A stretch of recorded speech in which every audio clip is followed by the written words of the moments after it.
I'll start with this poem. I wrote this poem when the bombs were dropping on Gaza, and I was the media spokesperson for the Koalisyon, doing a lot of the organizing. And we had stayed up to about 6 o'clock in the morning, perfecting every soundbite. And by the end, if you're Palestinian, you know most Palestinians get tired and start pronouncing our P's as B's. So we become Palestinians by the end of the day. So I was practicing my P's all night.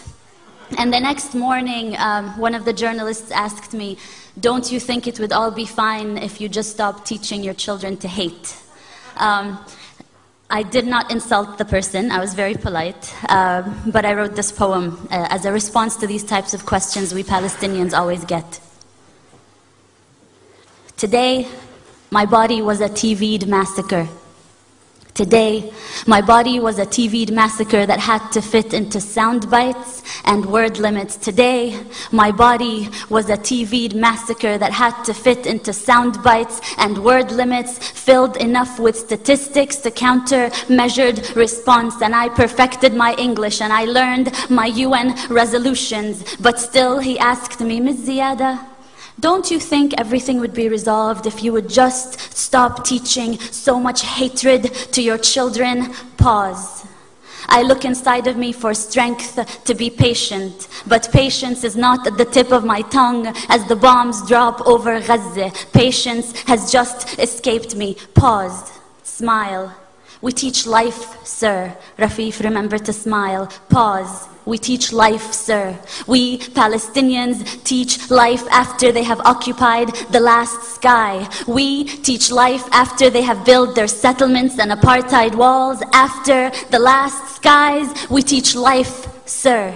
But today, my body was a TV'd massacre made to fit into sound bites and word limits. And just give us a story, a human story. You see, this is not political. We just want to tell people about you and your people. So give us a human story. Don't mention that word apartheid and occupation. This is not political. You have to help me as a journalist to help you tell your story, which is not a political story. Today, my body was a TV'd massacre. How about you give us a story of a woman in Gaza who needs medication? How about you? Do you have enough bone-broken limbs to cover the sun? Hand me over your dead and give me the list of their names in 1,200 word limits. Today, my body was a TV'd massacre made to fit into sound bites and word limits and move those that are desensitized to terrorist blood.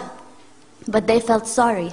They felt sorry for the cattle over Gaza. So I give them UN resolutions and statistics, and we condemn and we deplore and we reject. And these are not two equal sides, occupier and occupied, and 100 dead, 200 dead, and 1,000 dead. And between that war crime and massacre, I vent out words and smile, not exotic. Smile, not terrorist. And I recount 100 dead, 200 dead, 1,000 dead. Is anyone out there? Will anyone listen? I wish I could wail over their bodies. I wish I could just run barefoot in every refugee camp and hold every child, cover their ears so they wouldn't have to hear the sound of bombing for the rest of their life the way I do. Today, my body was a TV'd massacre, and let me just tell you, there is nothing your UN resolutions have ever done about this. And no soundbite I come up with, no matter how good my English gets, no soundbite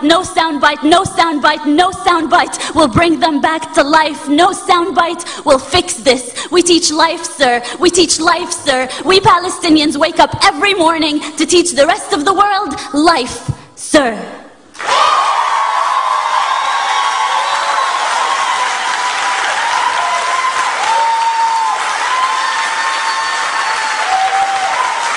Thank you.